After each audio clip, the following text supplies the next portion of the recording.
Buenas tardes, estimados y estimadas estudiantes y académicos de la Facultad de Comunicación, Historia y Ciencias Sociales de la Universidad Católica de la Santísima Concepción.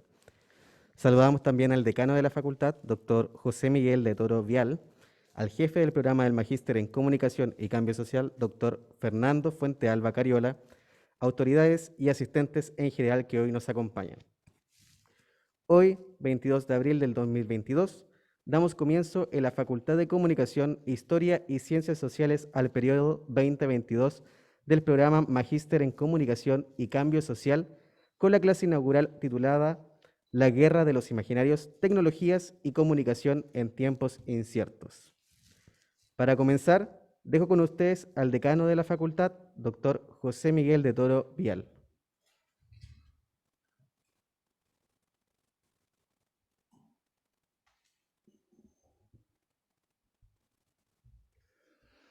Muy buenas tardes a todos y todas. Es una gran alegría poder dirigirme a ustedes en esta clase inaugural, porque durante mucho tiempo tuvimos que trabajar desde nuestros hogares y ahora por fin podemos tener una actividad al interior de la universidad, juntándonos como comunidad académica en la que participamos todos. Nuestro expositor ciertamente está a mucha distancia y le agradecemos su presencia por los medios tecnológicos que la pandemia nos ayudó a comprender y usar. Si hay algo que podemos rescatar es precisamente la cercanía de las redes y de las actividades que ahora podemos realizar gracias a los medios de comunicación digitales. Pero eso no quita que como magíster también sea una gran cosa poder estar aquí, vernos las caras físicamente y hacer comunidad virtual con quienes nos escuchan desde distintos lugares del mundo y hacer comunidad universitaria en el campus. Eh, a los estudiantes del magíster, que algunos de ellos me imagino estarán conociendo recién la universidad, después de un año completo de trabajo a distancia, y a todos los que se integran por primera vez este año 2022, a todos les digo que aprovechen las instancias que les ofrece el programa, que aprovechen todo lo que la facultad les ofrece y finalmente que aprovechen también lo que la universidad tiene para ustedes. Probablemente va a tomar su tiempo, que se den cuenta y descubran todo lo que cursar un magíster en la universidad significa para su formación y para la prosecución laboral y académica que pretenden con ello.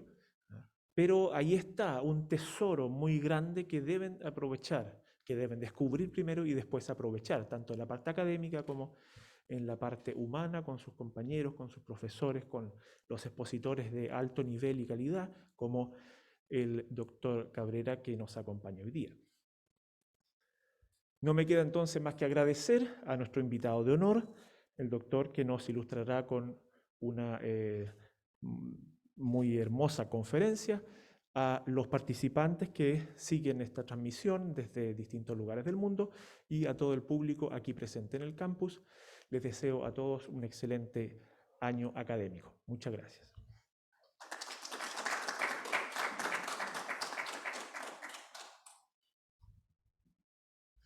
Gracias, decano. Para continuar, les daré la bienvenida al jefe del programa del Magíster en Comunicación y Cambio Social, doctor Fernando Fuente Alba Cariola.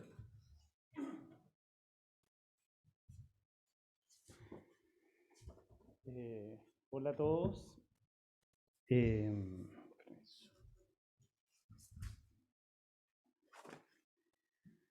Estoy súper feliz de que estén acá. Así por fin nos vemos las caras. Estaba acostumbrado a verlos solo en el computador, así que muy contento de verlos a todos, a profesores también, administrativos y por supuesto a nuestros alumnos principalmente. Estimadas alumnas, alumnos, autoridades de la facultad, colegas, a un año de haber iniciado esta aventura académica, no quisiera partir sin primero agradecer a todos nuestros académicos y administrativos por su nivel de compromiso con el programa. sin duda ha sido fundamental para que nuestros alumnos completen con éxito sus metas en cada una de las asignaturas que hemos tenido. También a la dirección de posgrado de la UCSC por su excelente disposición para con nuestro programa. Hemos sido pioneros en este cambio tecnológico y ellos bien lo saben. Así que juntos hemos iniciado un camino interesante para todos. Y ojo, no ha sido un viaje fácil para nadie. La pandemia nos tocó fuerte a todos, han cambiado muchas cosas en un año y sin duda cambiarán muchas más. La sociedad es dinámica y la academia no está ajena a esta transformación. En ese sentido, nuestro programa se ha caracterizado por una apertura al diálogo y al buscar soluciones en conjunto entre todos los estamentos que la componen. Pues aquí el bien superior son nuestros estudiantes y el cambio social nuestro destino de ruta. Sin embargo, para investigarlo y analizarlo, tenemos que comenzar por cambiar nuestro propio prisma. Se hace necesario entonces un cambio de mirada ante las personas y grupos de la sociedad que piensan distinto a uno. Debiera ser el punto de partida que ilumine la futura investigación social. Tolerancia, respeto y sobre todo el saber observar y escuchar a los demás son las mejores luces para iluminar nuestro camino de investigadores que algunos inician hoy y que otros están próximos a terminar. Mucho éxito en este viaje 2022. Por mi parte y por la del equipo que conforma nuestro programa, daremos lo mejor de nosotros para que así sea. En una sociedad invadida por estereotipos y representaciones mediáticas que a mi juicio son algunas de ellas peligrosas, el llamado es a no perdernos entre los imaginarios y nada mejor que el doctor Daniel Cabrera, ¿no es cierto?, para iluminarnos en esta distinción. Así que lo dejo con ustedes. Muchas gracias.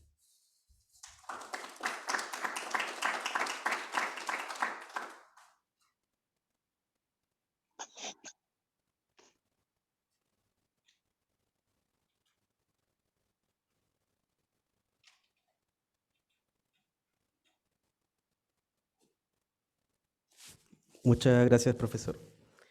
La clase inaugural de hoy la dicta el destacado académico Daniel Horacio Cabrera Altieri, doctor en comunicación, profesor titular en la Facultad de Filosofía y Letras de la Universidad de Zaragoza, magíster en sociosemiótica y máster en filosofía. El profesional fue coordinador del grado en periodismo de la Universidad, fue profesor de teorías sociológicas en la Universidad Nacional de Córdoba, Argentina, e investigador titular del Instituto de Filosofía de la Universidad de Veracruzana, México. Ya ha sido profesor invitado e impartido conferencias en diversas universidades de Argentina, México, Chile, Uruguay, Colombia y Cabo Verde. Sus últimas publicaciones fueron El algoritmo como imaginario social en el año 2021 y Tecnología como ensoñación, ensayos sobre el imaginario tecnocomunicacional del presente año. Al finalizar la exposición de nuestro invitado, podrán realizar sus preguntas levantando la mano. Sin más preámbulos, dejo con ustedes al doctor Daniel Horacio Cabrera Altieri. Buenas tardes. Buenas tardes para ustedes. Aquí son las 11:15 de la noche. Ante todo, agradecerle a Fernando Fuentealba y a Oscar Basurto la invitación, el comentario, la posibilidad de poder estar de esta manera allí en una maestría, en un máster que conjuga, digamos, dos temas esenciales, dos temas, digamos, que trabajamos en teoría de la comunicación, en opinión pública y que son de gran actualidad. Cuando me invitaron, bueno, estuvimos hablando y el tema de la guerra aparecía, la guerra de Rusia-Ucrania, aparecía como un horizonte de interés. Yo dije, bueno, porque no quiero centrarme tanto en la guerra en sí como un hecho, sino en la guerra como una ocasión para pensar. Con lo cual, por eso puse como título, digamos, La guerra de los imaginarios, tecnología y comunicación en tiempos inciertos. Pretendo hablar una media hora, provocar la conversación, para que luego podamos, yo me pueda explayar más, o podamos comentar, o podamos explicar. A través de eso también lo hemos aprendido, ¿no? En esto de la pandemia, digamos, cuando nos arrojó a la pileta digital, ¿no? Nos arrojó como polluelos que las plumas estaban todavía sin terminar de crecer y tuvimos que empezar a volar. y entonces, bien, hemos tenido una experiencia todos, las universidades latinoamericanas, las universidades españolas, en general, digamos, todas las universidades, hemos estado forzados a esta experiencia y estamos saliendo adelante, ¿no? Entonces hemos aprendido también que a lo mejor una exposición breve que provoque un poco la conversación y que luego permita que ustedes se expresen, pregunten, comenten, puede ser lo más interesante. Bien, yo, digamos, más que centrarme en la guerra, lo que yo quería eran las dos últimas palabras, ¿no? Los tiempos inciertos. Realmente, recién mencionaron la pandemia y la alegría de volver a juntarse. Nosotros también estamos viviendo la alegría de que nos hemos sacado el barbijo, nos hemos sacado la mascarilla hace 2 días para estar adentro. Las clases no, las clases las seguimos dando con barbijo, pero esa alegría de verse, ¿no? De pronto hemos recuperado algo tan esencial, tan básico como el encontrarse, el poder darse la mano si es posible, el saludarse, el compartir una charla y al menos mirarse a los ojos. Nosotros estamos más avanzados, ahora nos podemos mirar hace 2 días la cara, y estamos recuperando, digamos, el vernos a la cara y el lenguaje verbal y no verbal, digamos, acompañado de todos esos gestos. Entonces estamos en este momento de tiempos inciertos. Fue la crisis del 2008, la crisis económica mundial del 2008, fue la crisis pandémica del COVID-19, y ahora es una guerra que, aunque está centrada en un lugar, en Europa, está afectando la economía mundial y está afectando, digamos, la producción, la economía en todos sus ámbitos, ¿no? La producción, la circulación, la venta. Hay inflación en la mayoría de los países, la inflación ha aumentado a raíz de la guerra, hay un problema con materias primas, con distribución, etcétera, ¿no? Mezclado, por ejemplo, todavía con la pandemia, ¿no? Como en Shanghái, digamos, donde hay tanta acumulación de barcos que no entran a raíz, digamos, del encierro que ha propuesto China para Shanghái, digamos, que está con COVID. Entonces son tiempos inciertos, son tiempos que hay que tomárselo en serio como tiempos inciertos. Me parece que en tiempos inciertos nada más interesante que una maestría que se quiere enfocar al cambio social, ¿no? Porque justamente la incertidumbre viene cuando no podemos controlar esos cambios, ¿no? Cuando tenemos que ver en qué punto hay que adaptarse, en qué punto hay que gestionar ese cambio, en qué punto hay que moverlo. Y la clave de estos tiempos inciertos, hay varias claves, pero una clave fundamental está dada en la comunicación. Por eso yo ponía allí, digamos, los de tecnologías y comunicación en tiempos inciertos, porque el enfoque que yo voy a dar, porque es a lo que me dedico, yo soy profesor de teoría de la comunicación y especializado en temas de tecnologías digitales. Entonces, lo que yo pretendo enfocar es justamente estos tiempos inciertos vistos desde la tecnología y la comunicación, que no aparece como otra cosa que una guerra, que no es solo una guerra, digamos, de muertos, digamos, una guerra real, sino también una guerra que se juega en el campo de lo simbólico, justamente a través de la comunicación. Este es un poco el planteo y es lo que me interesaba, ver cómo estos tiempos inciertos, que están acompañados por Internet, por el celular, por un celular que es inteligente, que es una computadora en realidad, por las redes sociales, por nuestra dependencia de esas redes y de esos dispositivos, por la dependencia de las instituciones de esos dispositivos y esas redes, es decir, por este mundo que está entrelazado de una manera tan evidente, ¿no? Vamos a pasar a la segunda transparencia. Perfecto, ahí. Me voy a quedar un ratito en esta transparencia, así que, bien, cuando me propusieron, digamos, el domingo cumplen 2 meses la guerra, ¿no? 60 días. Hace nada que ha empezado, y sin embargo, el primer ministro inglés ha dicho que por lo menos hasta final del 23 no ve que vaya a terminar la guerra, va para largo, y realmente lo que yo acepté de parte de Fernando es, digamos, la invitación a tomar la guerra como una ocasión, ¿no? Es decir, como una ocasión porque nos preocupa una guerra que, aunque se viva uno, digamos, en el hemisferio sur y alejado de Europa, afecta, como decíamos recién, en un mundo que probablemente, esa es una hipótesis, probablemente nos haga replantearnos a qué llamamos globalización. Es decir, esta guerra por primera vez nos va a plantear, digamos, por ejemplo, con qué calentamos las casas en Europa, el gas ruso. Nos va a plantear la cuestión de la energía, nos va a plantear la cuestión de la circulación libre de la moneda, nos va a plantear la visión que teníamos de una globalización como una libertad total de ir y venir, libertad que siempre le correspondía al dinero y al capital, no a las personas, como sabemos, es decir, las personas siempre hemos tenido que tener pasaportes, ni hablemos con el COVID, y además del pasaporte los permisos legales para poder acceder. Por eso, digamos, el muro que divide con Latinoamérica, Estados Unidos y México, y el mar Mediterráneo, se han convertido en alguna medida de ese símbolo por el que el capital puede pasar y circular libremente, pero las personas no. Sin embargo, insisto, es probable que esta guerra de Rusia a Ucrania nos haga replantearnos a qué llamamos globalización. Y yo no voy a entrar en este tema ahora en la exposición, pero es un tema realmente que hay que estudiarlo, que tenemos que verlo, por lo menos desde el punto de vista comunicacional. Los economistas lo están haciendo desde el punto de vista de la economía, y poder ver como un enfoque interdisciplinario estos cambios van sucediendo, y es probable que ya queden como cambios permanentes, ¿no? Bien, entonces, en realidad la preocupación cuando me propusieron el tema, y incluso el diseñador del cartel que insistía en poner, digamos, la imagen de la guerra de Ucrania,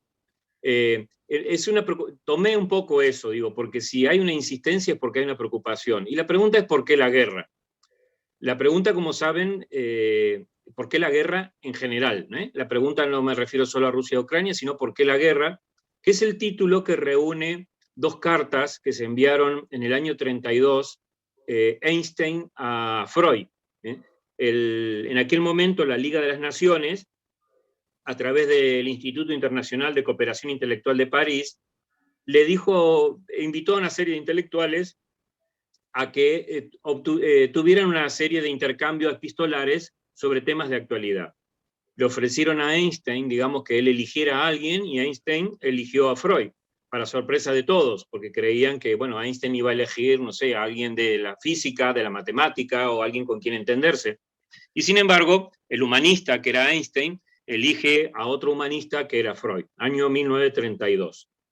Y lo que le plantea a Einstein es, ¿hay algún camino para evitar a la humanidad los estragos de la guerra?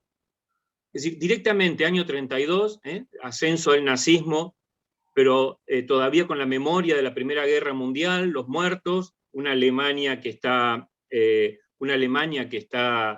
todavía afectada por esa guerra, el colapso de la economía del año 29, la migración que ya estaban teniendo los judíos hacia Estados Unidos en primer lugar.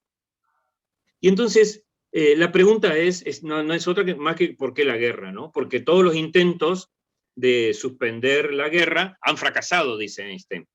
Dice, es cierto que desde el punto de vista administrativo, dice Einstein, podría generarse una especie de poder al que todos le concediéramos la capacidad de dirimir los conflictos entre los estados, entre las personas, entre la gente diferente. Hay que tener en cuenta que él está escribiendo a invitación de la Liga de las Naciones. La Liga de las Naciones, como saben, es la institución antecedente de la Organización Nacional de la ONU, ¿no? De la Organización de Naciones Unidas. Y está viendo que efectivamente la Liga de Naciones no sirve para mucho, no sirven para nada casi, ¿no? Entonces dice, bueno, habría a lo mejor, yo pienso, dice Einstein, que organizar y gobernar las emociones. ¿Cómo podríamos organizar y gobernar las emociones de la masa, ¿no? para que esto sea así? Y entonces dice, bien, esto sería una cuestión administrativa, sería una cuestión de generar una especie de Liga de las Naciones fuerte. Pero me preocupa algo más, dice Einstein, y es cómo es que se puede despertar en los hombres tal salvaje entusiasmo hasta llevarlo a sacrificar su vida. ¿Cómo puede ser que la gente se entusiasme por ir a la guerra, ¿no? ¿Cómo puede ser que la gente tenga dentro de sí algo de odio y de destrucción que se despierte cuando dice vamos a defender la patria, ¿no? Vamos a defender el Estado, ¿no? Antes antes había sido, vamos a defender a la Iglesia, al Vaticano, o vamos a defender a los reyes, pero era lo mismo, ¿no? Es decir, una especie de instinto, un apetito de odio y destrucción, y entonces él le pregunta a Freud, ¿qué es lo que se está despertando en los hombres, que es como tan salvaje, ¿no? Ese entusiasmo tan salvaje. Y completa la pregunta, dice, ¿es posible controlar la evolución mental de los hombres como para ponerlo a salvo de la psicosis, del odio y de la destructividad? Es decir, ¿hay algo para hacer en la mente de las personas para que ese instinto salvaje no se termine despertando y genere guerras? Obviamente está pensando, y lo dice, la guerra entre las naciones, las guerras civiles, pero también está pensando en las persecuciones de minorías, ¿no? La persecución de minorías sociales, de género, orientación sexual, etcétera, diríamos hoy también. El problema es la paz mundial. ¿Por qué no es posible una paz mundial? Bien, lo escribe en julio y en septiembre le responde Freud. Y le dice, bueno, me ha sorprendido. Tengan en cuenta que Freud y Einstein solo habían coincidido en una fiesta.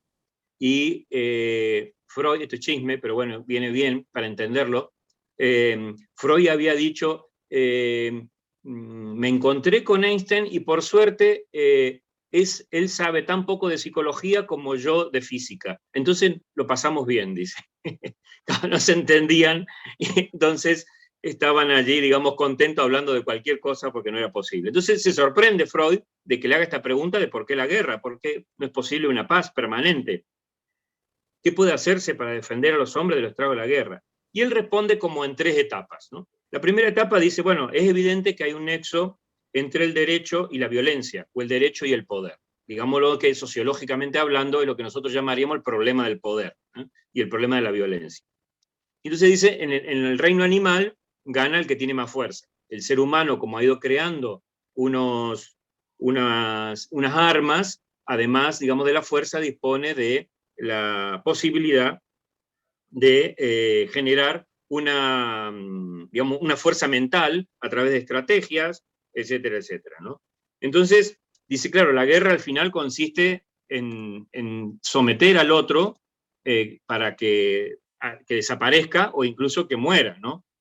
Y entonces, dice, claro, el camino por el que han pasado, digamos, del estado de la horda primitiva a las sociedades de derecho, dice, el camino fue el que haya una mayor fortaleza de una persona, de uno más poderoso, compensada por la unión de los débiles. Es decir, cuando los débiles se reúnen, pueden compensar la fortaleza del atacante o de la amenaza que tiene. Es decir, que la violencia podría estar quebrantada, dice Freud, por la unión. Y por eso dice, el derecho es el poder de la comunidad. Una comunidad ejerce su poder a través del derecho. Se impone la violencia de la comunidad sobre el individuo, a través del derecho. Lo esencial, dice Freud, en esta primera respuesta, es transferir el poder a una unidad mayor que se mantiene cohesionada por ligamento de sentimiento entre sus miembros. Y aquí hay una clave que es la que nos va a llevar directo a la comunicación. Transferir el poder a una unidad mayor, a una comunidad, que se siente cohesionada por ligazones de sentimiento entre sus miembros. Es decir, la cuestión del poder que debe organizar a la comunidad tiene una clave en la ligación de sentimientos, en unos sentimientos comunes que una a esa comunidad. Bien, y entonces por eso propone, dice, lo que tiene que haber es una violencia central, encargada de todo. En el caso del Estado es evidente que, como diría Weber, tiene el imperio legítimo de la violencia, pero a nivel internacional todavía no tenemos eso. Insisto entonces, la cohesión de esa comunidad vendría dado por una compulsión de la violencia y por ligar sentimientos que son identificaciones, lo que en sociología llamaríamos identidad, etcétera, socialización primaria, secundaria, etcétera, etcétera. Bien, primera parte de la respuesta, una comunidad es, digamos, domina su fuerza y su violencia a través del derecho como una posibilidad de enfrentar la fuerza de una persona poderosa, o de un país poderoso, el derecho. Bien, segunda estrategia de la respuesta, dice, ahora usted me pregunta por cómo es tan fácil que la gente se entusiasma para ir a matar, ¿no? Y si, bueno, porque nos amenazan. Bien, yo personalmente, como me crié en Argentina, recuerdo lo de la Guerra de las Malvinas y el furor que generó, digamos, la Guerra de las Malvinas contra los ingleses y todo, digamos, lo que es conocido, digamos, de bronca y de odio, y de cómo la gente salió a la calle, a pesar de que era un gobierno militar, un gobierno de facto, etcétera, etcétera. Yo recuerdo esto, ¿no? Recuerdo la facilidad con que la gente se entusiasmó, la gente que dio dinero, la gente que se iba de voluntario a la guerra, etcétera, etcétera. Bien. Usted dice, me pregunta por esto, la facilidad de entusiasmar a los hombres.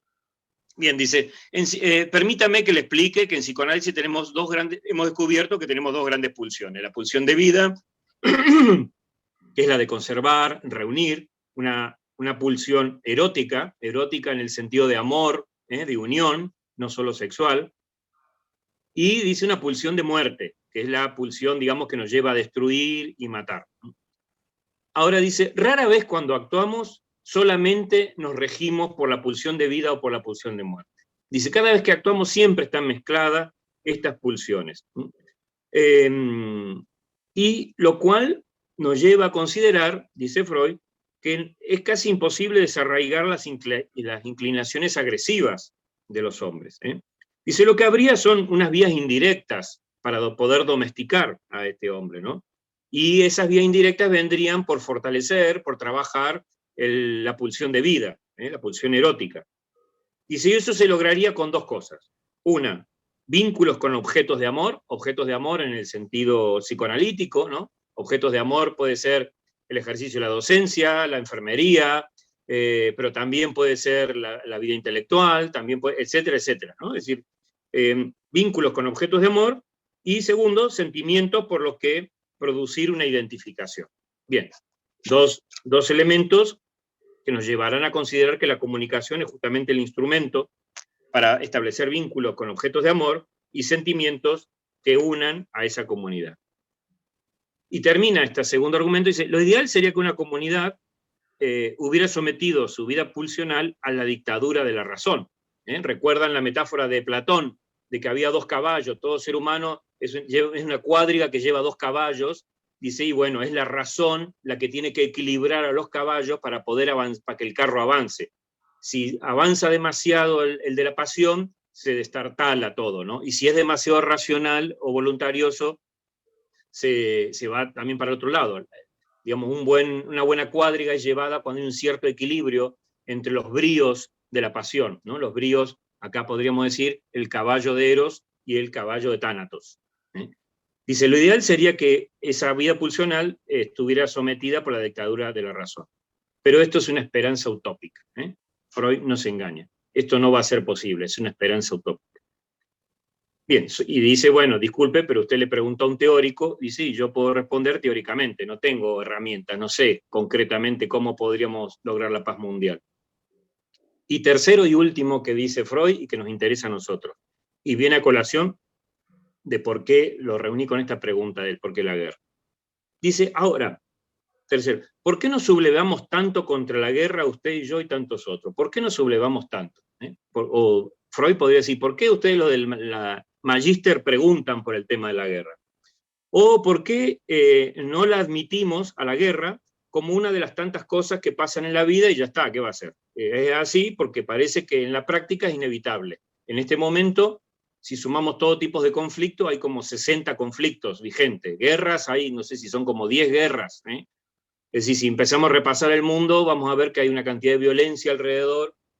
Bien, no sé, estuve leyendo, no sé cómo estará el tema de los mapuches en el sur de Chile y el sur de Argentina. Ahí también hay conflicto que es violento. Bien, ni hablemos, digamos, del narcotráfico en Latinoamérica, etcétera. Es decir, que parece ser que en la práctica es algo inevitable la violencia y la guerra, ¿no? Pero ¿por qué nos sublevamos nosotros? Usted, Einstein, yo, ustedes que están allí en Chile, yo, ¿por qué nos sublevamos contra la guerra? Dice, por supuesto, por todo lo que produce, destrucción, muerte, vidas jóvenes que se truncan, etcétera, etcétera. Son todas esas imágenes que estamos viendo de la guerra, cuerpos tirados, mancha de sangre, gente como uno, que se compraría la misma ropa que se compra uno, parecida, que tiene educación, que es músico, que es maestro, etcétera, etcétera, ¿no? Una cosa es por eso, porque nos duele todo eso. Pero dice, pero la principal razón es de que somos pacifistas, porque nos vemos precisados a hacerlo por razones orgánicas. Dice, nosotros orgánicamente, nuestro cuerpo nos pide la paz, nos pide que seamos pacíficos, nos pide que resolvamos las cosas hablando, nos pide que resolvamos las cosas a través de algún tipo de derecho, algún tipo de autoridad que medie. ¿Y de dónde nos viene esto orgánico a nosotros? Dice, las alteraciones psíquicas sobrevienen con el proceso cultural, que son llamativas e indudables. Aquí viene, digamos, una cuestión de cambio social. Él dice, hay un proceso de desarrollo de la cultura, desde la horda primitiva hasta nuestros días, y ese desarrollo de la cultura ha generado unas modificaciones psíquicas que ya son cuerpo para nosotros, y que en el fondo el efecto de ese proceso cultural es el que querramos la paz, el que seamos pacifistas, porque eso nos ha fortalecido el intelecto y nos ha hecho interiorizar las agresiones. Es decir, que yo puedo tener ganas de matar a alguien, pero yo me controlo. Yo tengo ganas de insultar, pero cuento hasta 10. Hemos interiorizado la inclinación a agredir. Es decir, digamos, dice él, el avance de la cultura ha hecho que seamos pacifistas y que nuestro cuerpo nos esté pidiendo en todo momento la paz. Ahora, pregunta final. ¿Cuánto habrá que esperar hasta que otros también se conviertan en pacifistas por las mismas razones que nosotros? Y dice, bien, él da un último párrafo esperanzado, dice que bueno, a lo mejor eso puede llegar a suceder. Dice, lo que tendría que haber es una actitud cultural y un fortalecimiento de la actividad espiritual y una renuncia a lo pulsional. Un fortalecimiento de la actividad espiritual, que es por vía de comunicación, como veremos, y una renuncia a lo pulsional. Bien. ¿Por qué la guerra de Ucrania y Rusia? Uno podría decir, si Freud tuviera razón, así como así, son dos naciones muy cultas, que han producido obras de culturas de primer nivel, en literatura, en cine, en música. El nivel medio de educación de la población es muy alto, el de Ucrania es muy alto, son medio... Entonces, esto nos hace considerar que es probable que la hipótesis de Freud, digamos que a más desarrollo de la cultura va a haber menos instinto de violencia o de guerra, parece ser que no es tan así, no es tan así. La realidad de esta guerra nos lo está mostrando y la realidad de muchas otras guerras nos lo está demostrando. Estados Unidos también, un país muy culto, etcétera, pero sabemos que vive de la industria armamentista. Entonces, bien, ahí hay algún problema, que hay que ser más fino en el análisis, pero nos llama la atención, digamos, sobre esto, ¿no? ¿Por qué queremos la paz? ¿Por qué se hace la guerra? Es evidente que hay una cuestión pulsional, y es evidente que hay algo que nos debería unir como pacifistas, como gente de derecho, como gente que tenemos menos poder, y eso que nos debería reunir es algo que está dado por la sociedad, que está dado de una manera por pactos que tenemos. Y ahí viene, ahora sí, la otra transparencia. Ya había dicho que cada una iba a ser lenta, simplemente se las dejo para que luego la tengan ustedes. Ahí viene la cuestión principal, la cuestión del poder. ¿Quieren ustedes un resumen, uno de los tantos, pero que como es uno de los últimos se puede tener? Repasen el libro de Comunicación y Poder de Castells, año 2008, que está vigente, se consigue en PDF, en PDF está online en varios lugares. Comunicación y Poder viene a plantearnos la idea primero de que el poder es una cuestión central y de que el poder se construye en la mente de las personas a través de estrategias de comunicación. Y esto es posible, entre otras cosas, porque la modernidad, la sociedad moderna, de la que nosotros todavía somos herederos, esa sociedad moderna se generó a través de unos cambios en concepción del poder. El poder en la modernidad dejó de ser algo que venía de afuera, que venía del rey, que venía de Dios o que venía de quien fuera, dejó de ser algo, digamos, fundamentado externamente a la sociedad para ser un poder en el cual la sociedad se concibe como autoinstituida, que se da a sí misma sus propias leyes. Por lo tanto, el poder debería ser un ejercicio relativamente transparente, relativamente transparente. Sabemos que no es así, que estas eran las pretensiones de la modernidad, y sabemos que el ejercicio del periodismo es, digamos, es parte, digamos, de una estrategia de democracias modernas, digamos, donde se quiere generar una cierta transparencia. Y es lo que le pedimos a los gobiernos democráticos, que sean transparentes, en toda la sociedad le pedimos que sean transparentes a través de la publicidad de sus actos. Es decir, que una modernidad que instituye a la sociedad como autoinstituida, y esa autoinstitución genera que el poder debería ser transparente para sí misma a través de la información y la comunicación, eso es, digamos, donde nosotros nos fundamentamos, ¿no? Es la democracia que hemos heredado. Aquí está toda la teoría de imaginario y modernidad, digamos, que fundamenta esta posibilidad. Y son estos imaginarios los que Freud llamaba, digamos, la unidad espiritual de esa comunidad. Son estos imaginarios las representaciones sociales que a nosotros nos reúnen. Piensen cómo las repúblicas latinoamericanas, cuando se inventaron, hace un poquito más de 200 años, se inventan, y cuando se inventan, lo primero que generan son imaginarios, una bandera, un himno, unas vestimentas, y con una escuela donde se dice estos bailes son los nuestros, esta es nuestra música. Es decir, hay toda una estrategia cultural para poder decir nosotros los argentinos, nosotros los chilenos, nosotros los peruanos, etcétera, etcétera, etcétera. Es decir, nosotros hemos visto, digamos, cómo la formación de una república latinoamericana, de todas las repúblicas latinoamericanas, constituyeron verdaderas estrategias de imaginario social en la generación de símbolos, músicas, canciones, cultura, etcétera, que nos dé una identidad, y entonces nosotros hoy nos consideramos nacionales de un país como si eso hubiese sido toda la vida así, y sabemos que no lo fue, tiene un poquito más de 200 años. Hace un poquito más de 200 años, ninguno de los países era lo que es. Hemos generado a través de nuestras estrategias imaginales de la historia, hemos imaginado continuidades, pero hay muchas rupturas que no nos atrevemos a pensarlas porque eso disolvería la unidad espiritual que nos tiene como comunidad. Bien, la siguiente transparencia, siguiente tema. Bien, y volvemos entonces al tema de la guerra y la ciberguerra. Hay tres estrategias. Cuando se empezó esta guerra de Ucrania dijeron, esto va a ser una ciberguerra. Es decir, que por lo menos tendría tres estrategias: la propaganda, la desinformación y el ransomware. Bien, parece ser que la ciberguerra está muy contenida o no se está dando tanto en la importancia que se decía que iba a tener. Puede que siga pasando, hay que hacer un análisis profundo de qué está pasando, pero digamos, el ransomware, es decir, la instalación de un programa maligno en una institución para que cierre el acceso a los datos y el sistema operativo y se pueda pedir un rescate de los datos y el sistema operativo, eso no está sucediendo de manera masiva. Aquí en Zaragoza, en Barcelona, la Universidad de Barcelona sufrió en octubre un ataque ransomware y se le infectaron todos los archivos, y recién en febrero y le pidieron 3 millones o 4 millones de euros de rescate.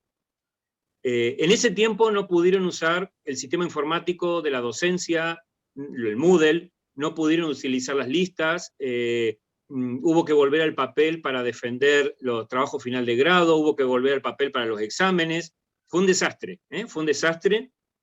No parecía que fuera, no se ha comentado mucho, pero no parecía un ataque ruso, pero digamos, llamó la atención porque todas las universidades españolas dijeron, por favor, no pagues el rescate, porque si pagas el rescate, como han hecho otras empresas, entonces el resto de universidades nos vamos a volver vulnerables, porque van a decir, bueno, ahora paguen, ¿no? Porque si ya pagó una, que pague el resto. Bien, ese ataque es muy sencillo, Uno recibe un email con un archivo adjunto en el email, uno está distraído, lo abre, ¡pling! Se instala un archivo, el archivo comienza a trabajar adentro del software de la institución, lentamente va subiendo o va entrando, digamos, al sistema operativo, y al cabo a lo mejor de un mes que un usuario abrió ese archivito sin querer, o que vio un video de dudoso origen, ¡pac!, toda la institución de pronto no puede acceder a sus sistemas operativos, y aparece el pedido de rescate. Es muy sencillo, entra a través de un troyano, de un gusano, etcétera, etcétera. Bien. A nosotros, a raíz de la guerra con Rusia-Ucrania, a toda la institución pública española nos pidieron que por favor cambiáramos contraseñas, tuviéramos mucho cuidado, nos dieron una serie de consejos, etcétera, etcétera. Bien, parece ser que no ha pasado, parece ser. Con lo cual, digamos, nos quedamos con dos estrategias claves de la guerra, que son la propaganda y la desinformación. Son dos estrategias de toda la vida, son dos estrategias interesantísimas, pero que fundamentan todo la accionar de la guerra clásica, ¿no?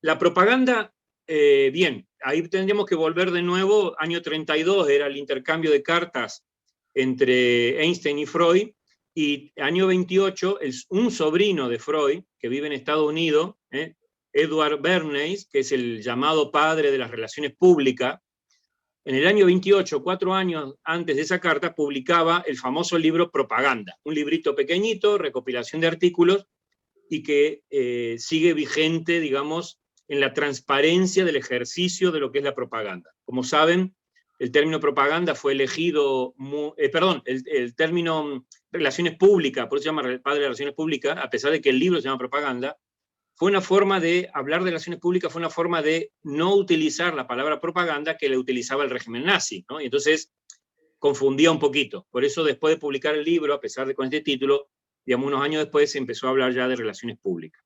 Bien, año 1928. La propaganda es vieja, ese libro, si lo repasan, es un libro interesantísimo.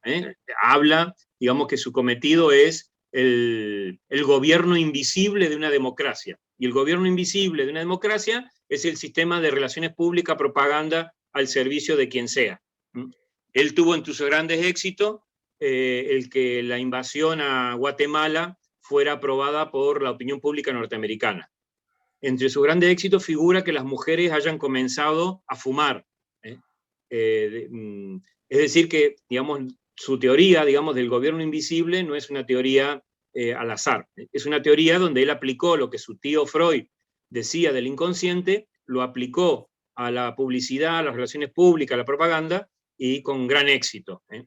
Realmente Freud, entre la hija que tuvo y el sobrino, han hecho poco favor al psicoanálisis, ¿no? Porque, digamos, de esta utilización. Bien, la propaganda, quiero decir entonces, es algo que a lo mejor no tengamos tanto que comentar porque es, digamos, ya lo sabido, solo que esa propaganda es ahora a través de Internet. Siguiente transparencia.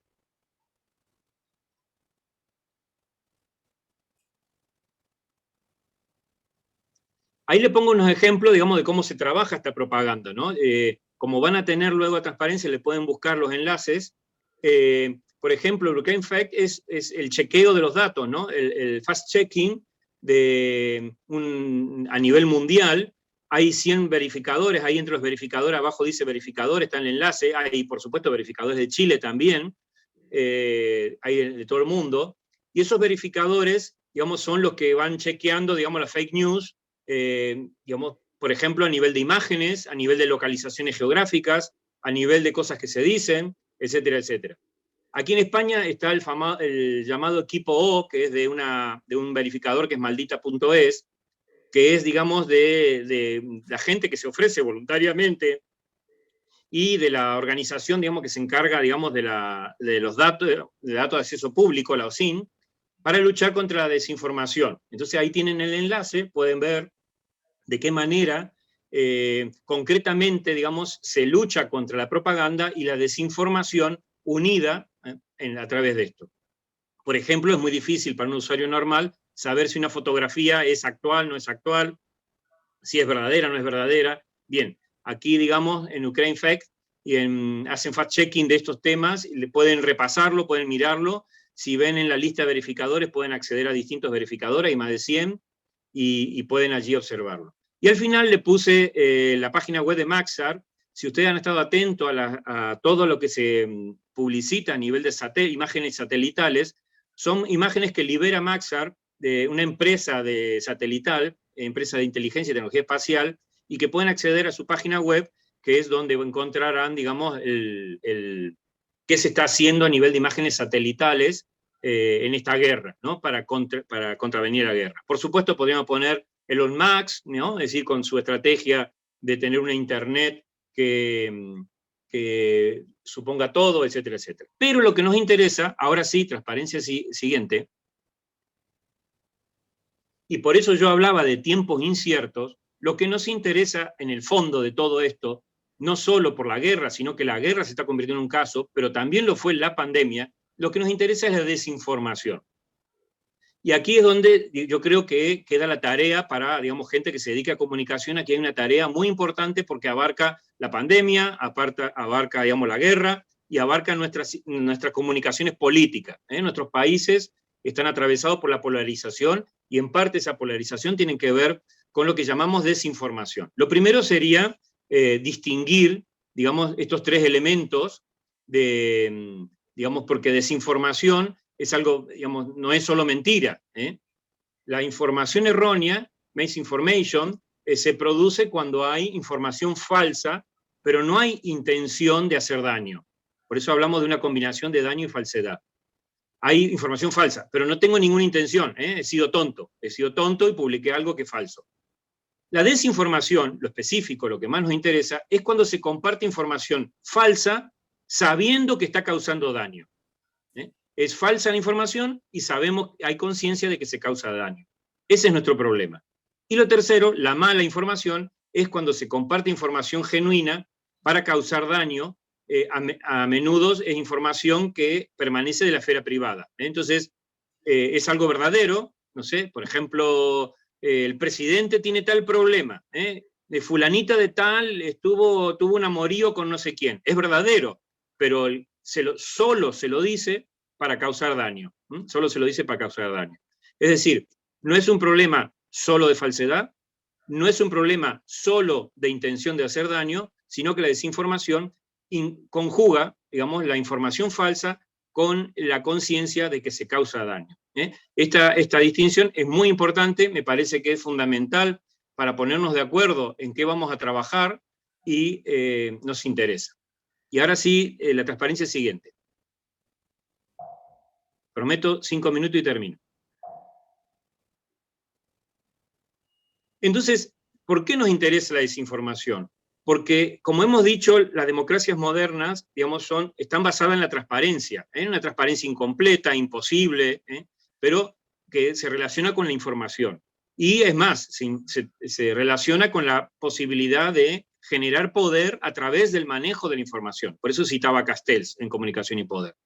Y lo que estamos viviendo en nuestras sociedades, y esto atraviesa Latinoamérica, atraviesa Europa, Estados Unidos, etcétera, es que el elemento de la desinformación va asociado a la polarización política, a la grieta, a la separación, a la distancia, a la falta de puntos intermedios. Y esta polarización es grave y es un tema que en comunicación debería ser, entre la lista de temas, un tema muy, muy importante. Saben ustedes que en teoría de la comunicación usamos la teoría de espiral del silencio. Ya tiene un montón de años esta teoría de Newman, la espiral del silencio, cuando la gente, digamos, se va generando una especie de no voy a hablar porque parece que la gente está pensando otra cosa, me reprimo porque la gente está diciendo, y sabemos que eso se asocia al llamado filtro burbuja de las redes sociales. Es decir, en las redes sociales la gente cada vez más se autocensura, trata de no comentar, y si no, el comentario no es un comentario de discusión verdadera, discusión racional, discusión de ideas, sino que aparece el descrédito, la ridiculización del otro. Y entonces, esto que estamos viviendo, digamos, como autocensura, descrédito, ridiculización en las redes sociales, como una práctica que tenemos los individuos, tenemos que, me parece a mí que desde la comunicación, pensando en cómo ha cambiado la sociedad, para que este binomio de desinformación-polarización lo pensemos como una de las claves de estos tiempos inciertos que nos toca vivir, que son los tiempos de la pandemia, los tiempos de la crisis económica, los tiempos de la guerra en el primer mundo, en el lugar donde se suponía, en el terreno o en el territorio que se suponía no iba a suceder lo que está sucediendo. Bien, esto era un poquito lo que quería comentarle. Si pasan a la transparencia siguiente. Les recomiendo este libro, está online, lo buscan, después cuando le van a pasar, se los recomiendo, hay parte de lo que he dicho, y bien, simplemente que lo tengan en cuenta, es una de las tantas cosas, pero me parece que organiza sistemáticamente los conceptos y pueden ser útiles. Y ya termino con la siguiente transparencia. Muchas gracias.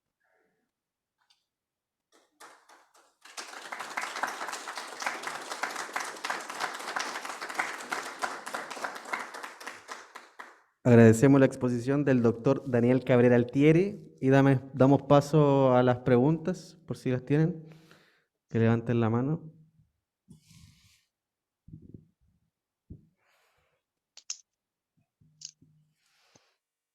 Me excedí un poquito en el tiempo, disculpen. Acá tenemos una pregunta.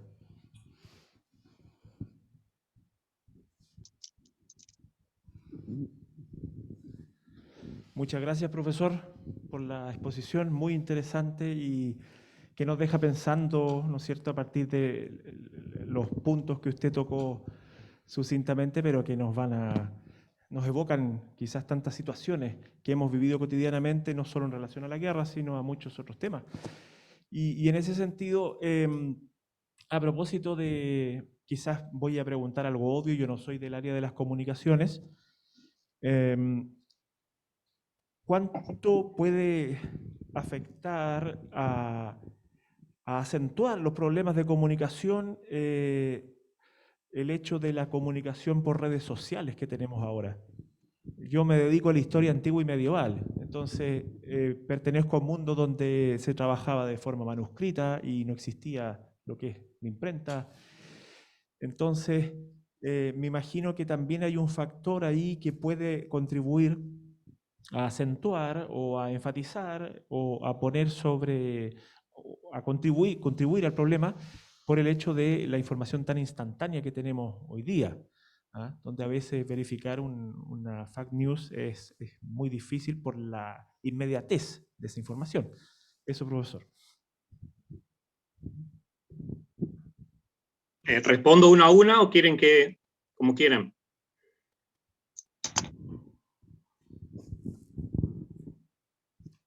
Bien, comienzo con la respuesta. Hay algo que en la universidad no hemos olvidado, y es que la universidad se organiza en su totalidad en torno a una tecnología, que es la escritura. Pero la escritura es una tecnología que la tenemos tan naturalizada, tan internalizada, que creemos que no es una tecnología. Creemos que hemos nacido con eso. Es decir, ya se convirtió en cuerpo, ya hemos incorporado esa tecnología, y entonces, cuando ves en la historia antigua y medieval los procesos, no sé, veamos Fedro de Platón. Fedro, Platón, se está quejando de que, claro, los jóvenes ahora ya no van a memorizar, porque como, ¿para qué van a memorizar si lo tienen escrito? Van y buscan en el papiro o buscan no sé qué, y dice, ahí está, ¿no? Platón, que se queja por escrito en contra de la escritura, pone de relevancia, digamos, la situación que vivimos muchas veces nosotros, ¿no? Quejándonos por redes sociales de las redes sociales. Y quejándonos del celular sin poder abandonar el uso del celular. De manera que tenemos un problema, digamos, que es primero de una filosofía o de una sociología de lo que es la técnica, no la tecnología, de las cuales las redes sociales son una parte de esto, ¿no? Piensen que la tecnología de la escritura generó un hábito, que es la lectura. Recuerdan San Agustín en las Confesiones, dice, se sorprende que San Anselmo dice, estaba leyendo, y hacía, así que hacía como murmullo, porque claro, porque la lectura, hasta bien avanzada la Edad Media, era lectura en voz alta. Y entonces San Agustín estaba sorprendido, dice, ¿cómo es que está leyendo sin pronunciar? Claro, porque no había punto y coma, no había signo de puntuación en ese momento. Después con los signos de puntuación pudimos ayudarnos a leer en voz baja. Entonces, no es solo que hay una tecnología que es la escritura, que es el papiro, que es el libro, que es la imprenta, sino que hay un acople, que es la lectura, un tipo de lectura, y por lo tanto también un tipo de conciencia. Es decir, ¿qué es el romanticismo sino algo que nos sentó en una silla y en un escritorio, en silencio, a leer con una lucecita, y empezaron nuestros dolores de espalda gracias, digamos, a que lo bueno es leer en silencio, solos, aislados, etcétera, etcétera. Eso no está ni bien ni mal, simplemente nuestro cuerpo se ha generado, digamos, unos hábitos y se ha naturalizado. ¿Qué pasa entonces ahora con las redes sociales? Bien, las redes sociales son el modo, son un modo, digamos, una infraestructura de relación entre nosotros. Es más, fíjense el nombre que le damos, redes sociales, con lo cual el elemento tecnológico desaparece. En realidad deberíamos llamarlo redes tecnológicas sociales. Es decir, pero desaparece el elemento tecnológico. Vamos lentamente haciendo desaparecer la mediación técnica para dejar, digamos, lo que permite, que es la relación entre personas, entre sujetos, etcétera, etcétera. Es evidente que esto va a cambiar. Hay muchísima bibliografía que puede ser enfocada desde la sociología, de la filosofía, de la teoría de la comunicación, la teoría de imaginarios. Hemos hecho bastante cosas en teoría de imaginarios también respecto a redes sociales. Hay muchos elementos, pero lo que yo llamo la atención es sobre la necesidad de pensar la tecnología en perspectiva histórica. La tecnología no es una evolución lineal, son zigzags que se van produciendo, son idas y vueltas que se van produciendo, son circunloquios que se van produciendo, y por lo tanto las redes sociales son un momento dentro de esta búsqueda, dentro de la red por la que va creciendo este Homo sapiens, dentro de esta selva por la que va creciendo el Homo sapiens de manera nunca lineal, nunca lineal. Por lo tanto, una dimensión histórica de la tecnología es fundamental en cualquier enfoque de estos tipos. Muchas No sé, gracias. brevemente. ¿Alguna otra pregunta?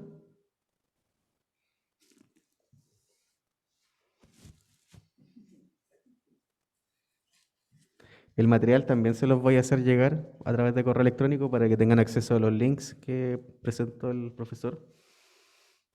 Sí, el material es orientativo, ¿no? Hay mucho más material, pero al ser una charla inaugural, yo quería que fuera una especie de, como cuando empieza el partido de fútbol, ¿no? Es patear la pelota y que empiece el partido. Ahora ustedes en la maestría hacen el partido y esa pelota la van llevando de un lado al otro, van viendo y van haciendo también un poco lo que decías recién, perdón, no sé tu nombre, el que me preguntaste de historia antigua. José Miguel. José, lo que me preguntaba José Miguel, es decir, ahora viene, digamos, cómo yo que vengo de tal lado, que me interesa tales cosas, puedo, digamos, hacer experiencia en esta maestría. No nos tiene por qué convertir a todos en comunicadores, sino nos tiene que convertir a todos en un enfoque comunicacional.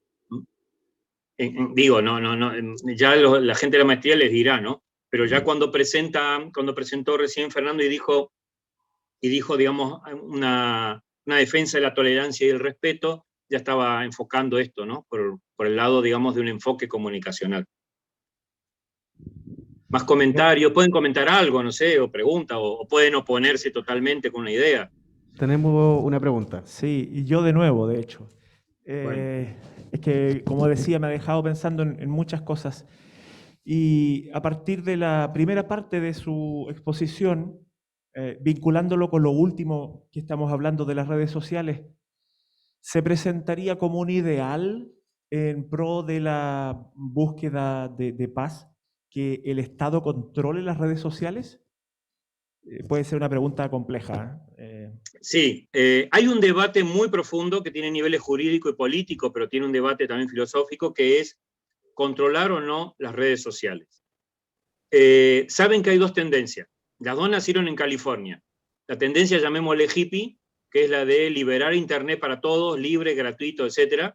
Y la tendencia más de la red de ARPANET, que es militar, y que es digamos, la de controlar jerárquicamente la red, y eso se agregó, digamos, con lo comercial y hacer, digamos, dinero con eso. Esa es una tendencia constitutiva de Internet, la liberación total y gratuito, y el control y el vender, ¿no? Allí está constantemente esto. Los usuarios creemos que Internet es gratis, y como se repite en todos lados, cuando algo es gratis es porque la mercancía eres tú. Y sabemos que en las redes que se producen, digamos, ¿qué son las redes? Son producción de datos. ¿Y qué datos produce? Cada link, cada like nuestro, cada compartir nuestro, etcétera, etcétera, alimenta una gran base de datos, el Big Data, que tiene una serie de algoritmos por el que va cruzando información y lentamente se va generando, o rápidamente diría yo, se está generando una masa de datos muy importante por el que se puede predecir el comportamiento de la gente. Recuerden el conflicto de Cambridge Analytica en las elecciones de Donald Trump. Con 100 likes en Facebook, Facebook te conoce mejor que tu madre. Es decir, y con 150 ya ni hablemos. 100 mejor que tu pareja y 150 mejor que tu madre y tu padre. Quiero decir con esto, el producto de las redes sociales estamos siendo nosotros. No hay gratuidad, no hay descontrol, todo lo contrario, digamos, hay una vigilancia sistemática y algorítmica, y eso hay que estudiarlo, ¿no? Hay mucho material para estudiarlo, y esto, lejos de convertirse en un escándalo, es lo nuestro, ¿no? Es decir, en la Edad Media, digamos, Humberto Eco nos recordó que el control estaba en las bibliotecas, y que el control, como en las guerras, es la censura. Entonces, siempre ha habido ese control, solo que ahora es muy sutil y tenemos que estudiar, estamos obligados a estudiar los mecanismos de control y de vigilancia que tienen las redes. Es decir, no podemos dedicarnos a la comunicación y no tener una conciencia clara de esto, aunque no seamos expertos, no hace falta ser expertos, pero una conciencia clara de cómo sucede esto y qué acciones deberíamos tomar desde el punto de vista práctico y teórico para investigar estas cuestiones. Hay más para decir, pero bueno, hay mucho material de esto. Pero es un tema muy, muy actual.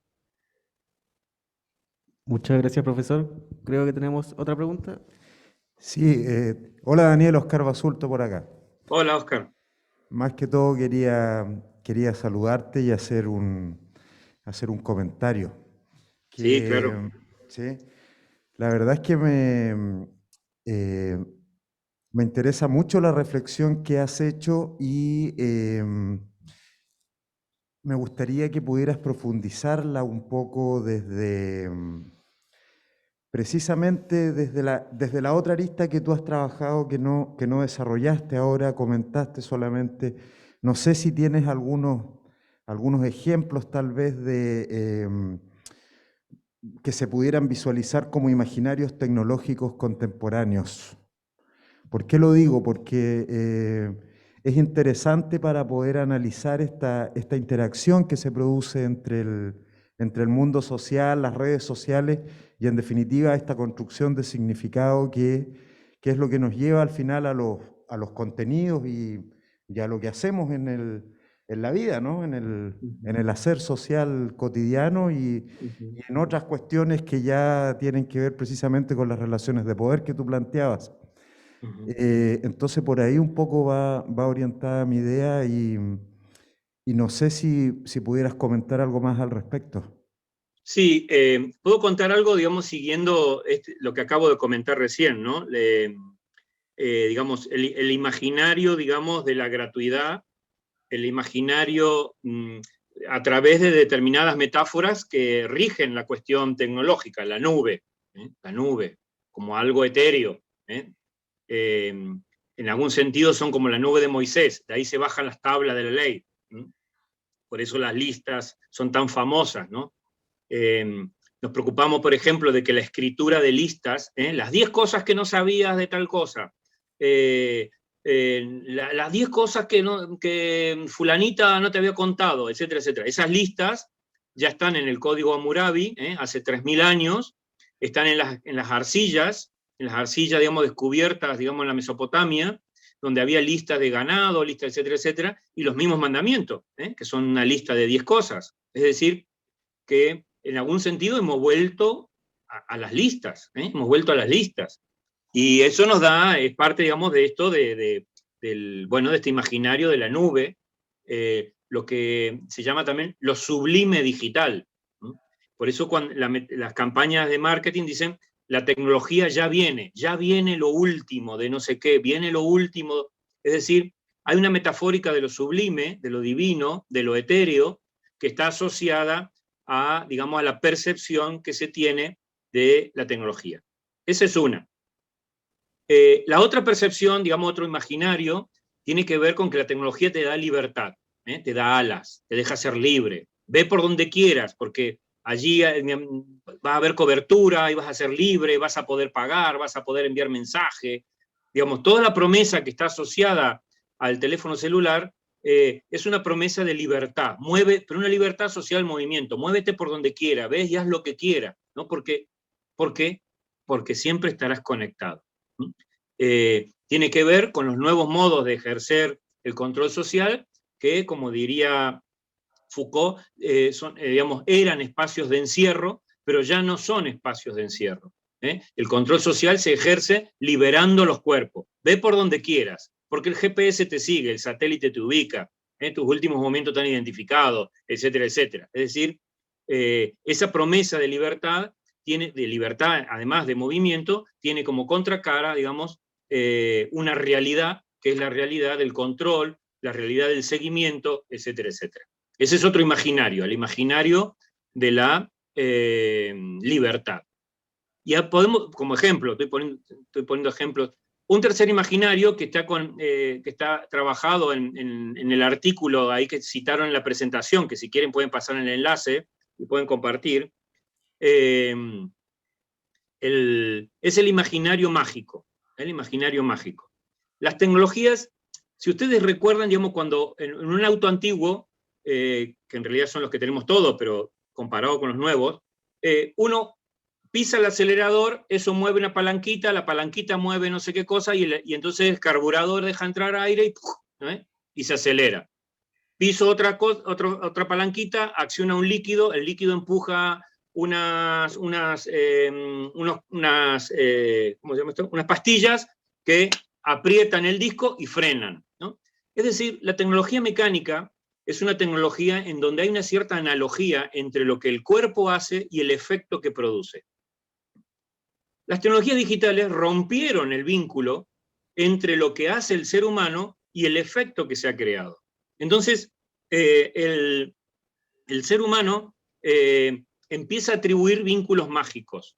Pero no es que lo creamos porque somos tontos, es porque la publicidad lo dice, los gurús tecnológicos lo afirman, etcétera, etcétera, y porque todas las metáforas que utilizamos tienen que ver con esta especie de parece magia, ¿no? La expresión parece magia, hay que tomársela en serio, porque efectivamente parece magia, efectivamente porque lo es.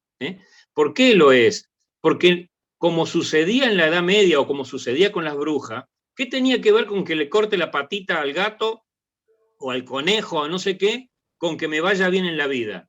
No se veía el efecto, digamos, no había una relación de causa-efecto entre lo que se hacía y el efecto que se buscaba y producía, ¿no?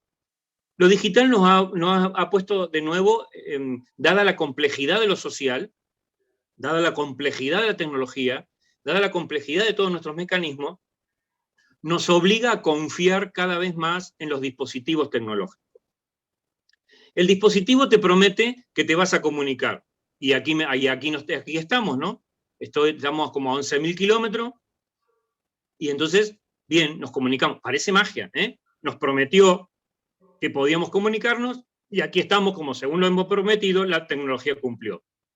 Entonces, la efectividad del aparato, la efectividad del software, la efectividad de la aplicación, juega inconscientemente como una justificación del orden tecnológico. Es decir, experimentamos a nivel individual y a nivel de consumo la efectividad tecnológica y damos el salto, y eso nos permite justificar el sistema tecnológico global.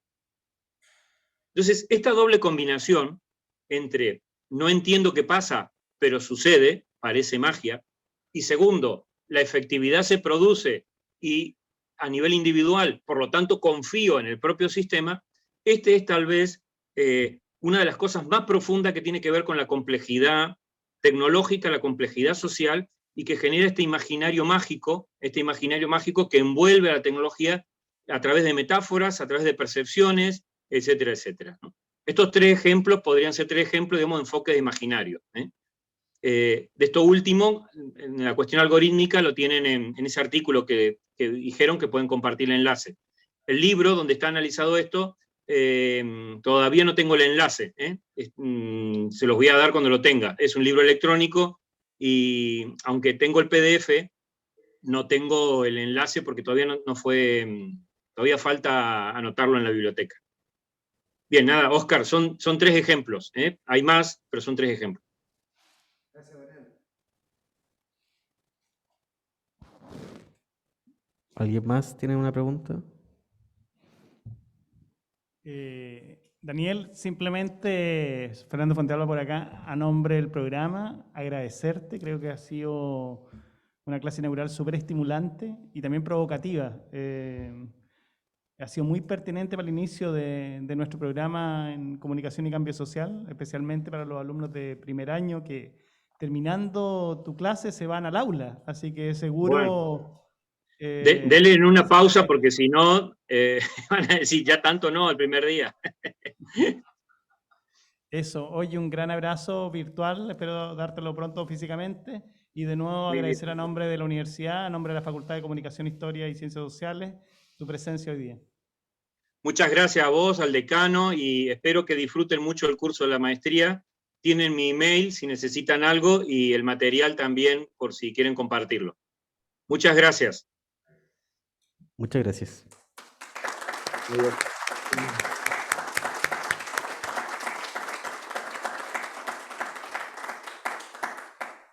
Damos por finalizada entonces la clase inaugural, La guerra de los imaginarios, tecnologías y comunicación en tiempos inciertos. Nuestros alumnos ahora pueden pasar a sus respectivas aulas en la sala 2.4 y 2.8 en el edificio San Francisco de Sales o la ex Escuela de Periodismo para iniciar sus clases.